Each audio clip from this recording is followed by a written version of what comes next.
మహిళల కోసం central bank of India ఇప్పుడు మీకు అందిస్తోంది గృహ రుణం. అతి తక్కువ వడ్డీ రేట్లకే ప్రత్యేక సెంటు గృహలక్ష్మి. పూర్తి వివరాలకు వెంటనే సంప్రదించండి 18003030. నూతనంగా ఎంపికైనటువంటి చైర్మన్, వైస్ చైర్మన్, డైరెక్టర్స్ అందరికీ కూడా శుభాకాంక్షలు, అభినందనలు తెలియజేస్తా ఉన్నాం.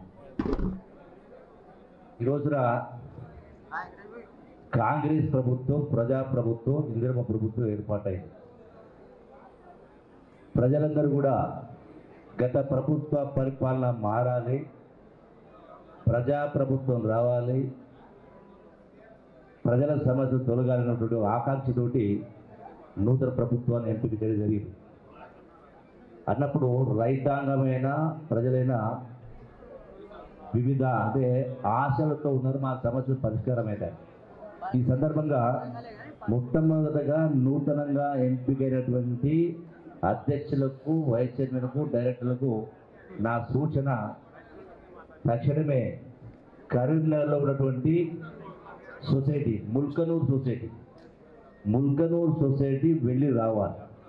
ఫస్ట్ అధ్యయనం చేయండి. రేపు ఎల్లుండి వెళ్ళండి, ఒకరోజు కాకపోతే 2 రోజులు ఉండండి.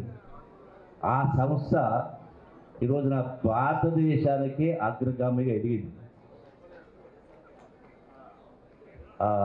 అశ్వత్థ వారి పేరే ఉండే ప్రవీణ్ కుమార్ రెడ్డి ఫాదర్ పేరు విశ్వనాథ రెడ్డి గారు. అంటే 40-50 సంవత్సరాల క్రితం ఎప్పుడో ఆ సంస్థ ఏర్పాటు చేస్తే ఆ సంస్థ ఏ స్థాయికి ఎదిగిందంటే రైతుల అన్ని సమస్యలు పరిష్కారం చేసే స్థాయికి ఎదిగింది. అంటే కేవలం మార్కెట్లో జనరల్గా ఏంటంటే మార్కెట్ అంటే వచ్చిన వడ్లను కొనడం, కొనుగోలు చేయడం వరకు పరిమితం. ఇది కాదు, రైతుకు సంబంధించిన అంటే ఆదాయం పెంపొందించుకోవడం కోసం, వాళ్ళ యొక్క సమస్య పరిష్కారం కావడం కోసం అన్నీ కూడా అది ఎలా స్వచ్ఛంగా కళ్ళకట్ట కనపడతావు.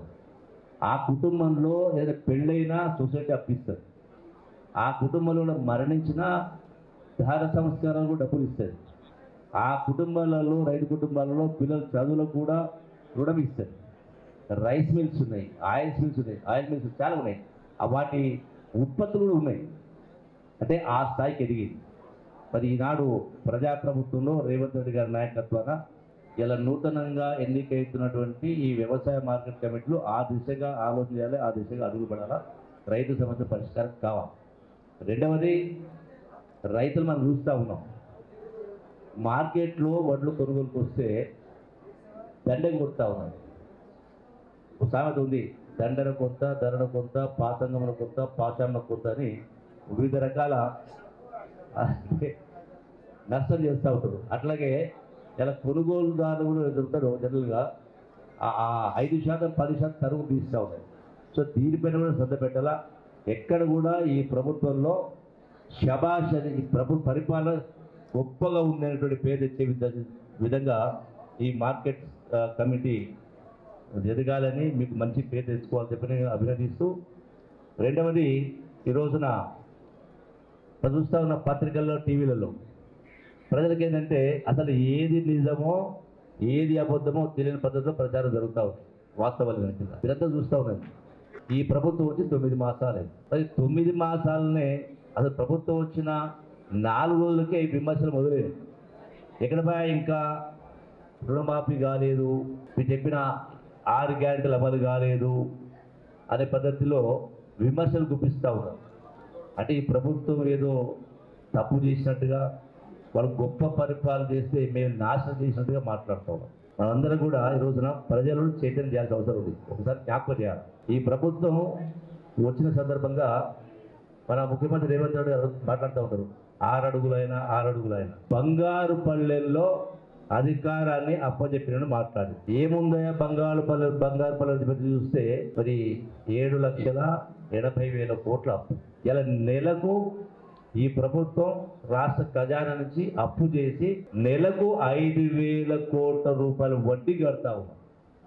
అంటే గత కేసీఆర్ గొప్ప పరిపాలనలో చేసినటువంటి అప్పుకు ఈ 9 మాసాల్లో సుమారుగా 45,000 కోట్ల అప్పు తెచ్చి ఆ కంతులకు వడ్డీ కట్టాలని జరిపోయింది. మరి రాష్ట్రంలో హైదరాబాదు గొప్ప ఆదాయ వనరు. గడిచిన 10 సంవత్సరాలు సుమారుగా 18 లక్షల కోట్ల ఆదాయం వచ్చింది. మళ్ళీ 8 లక్షల కోట్ల అప్పు. ఇది కాకుండా ఆ ప్రభుత్వం దిగిపోయే నాటికి 40,000 కోట్ల బకాయిలు బిల్లులు చెల్లించకుండా ఫైనాన్స్ డిపార్ట్మెంట్లో మునిగిపోయి, అంటే బకాయిలు చెల్లించ 40,000 కోట్ల బకాయిలు ఉన్నాయి. అంటే ఇన్ని ఉన్నా కూడా మళ్ళీ చేసిండ్రు తెలియాలి. కాబట్టి ఆ ప్రభుత్వం అంటే 2023 సెప్టెంబర్ అక్టోబర్ అంటే ఎన్నికల కంటే ఒక నెల ముందు రైతు బంధు, ఆనాటి పేరు రైతు బంధు చెల్లించడానికి హైదరాబాద్లో ఉన్న అక్షయ పాత్ర లాంటి రింగ్ రోడ్డు అమ్మేసిండు 7,000 కోట్లు 35 సంవత్సరాలు. అంటే సంవత్సరానికి సుమారుగా 1000 కోట్ల ఆదాయం వచ్చేటు. 35 సంవత్సరాలు అంటే 35,000 కోట్లు అని కేవలం 7,000 కోట్లు అమ్మేసి, అది ఎంత గొప్ప పరిపాలన ఉంది.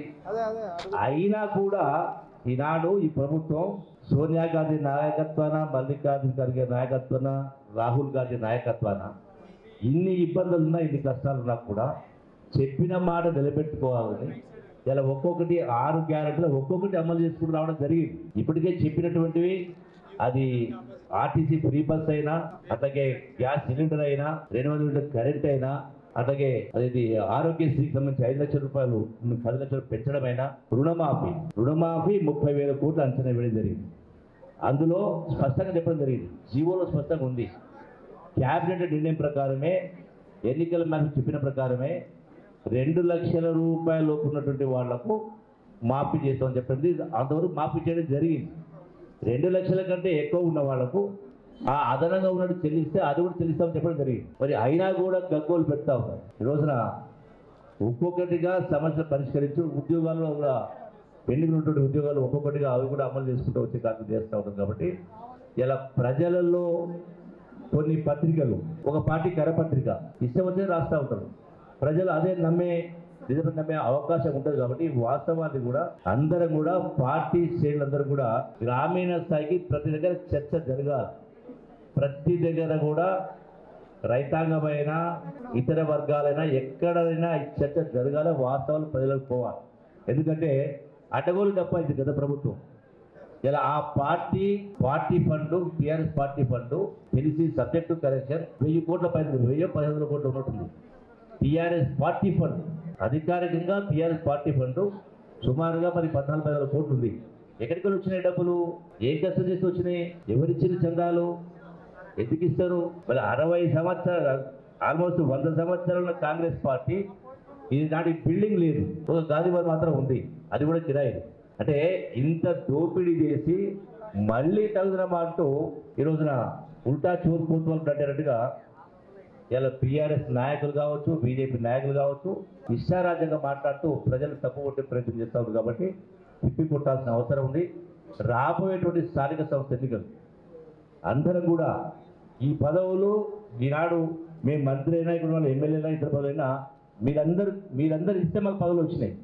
ఇప్పుడు మా బాధ్యత మీ అందరికి కూడా పదవులు రావాలి. సర్పంచ్ కావచ్చు, ఎంపీటీస్ కావచ్చు, ఎంపీపీ కావచ్చు, జడ్పీసీ కావచ్చు, రావాలి. మీరు రావాలంటే మంత్రాలు చెబితే రావు. ఖచ్చితంగా ఈ ప్రభుత్వం యొక్క ప్రతిష్ట పెంచినప్పుడు, పార్టీ పెంచినప్పుడు, పారదర్శకంగా పరిపాలన చేసినప్పుడు, ఎక్కడ కూడా విమర్శలకు అవకాశం ఇవ్వకుండా పనిచేసినప్పుడు సాధ్యమవుతుంది. కాబట్టి మరొకసారి మీ అందరికీ కూడా విజ్ఞప్తి చేస్తూ ఈనాడు మరొకసారి ఒక నూతనంగా ఎన్నికటి మార్కెట్ కమిటీ చైర్మన్ కమిటీను అభినందిస్తూ మరిన్ని వీడియోస్ కోసం ఛానల్ ని సబ్స్క్రైబ్ చేయండి. లేటెస్ట్ అప్డేట్స్ కోసం వాట్సాప్ ఛానల్ ని ఫాలో చేయండి. అండ్ లింక్ డిస్క్రిప్షన్ లో ఉంది.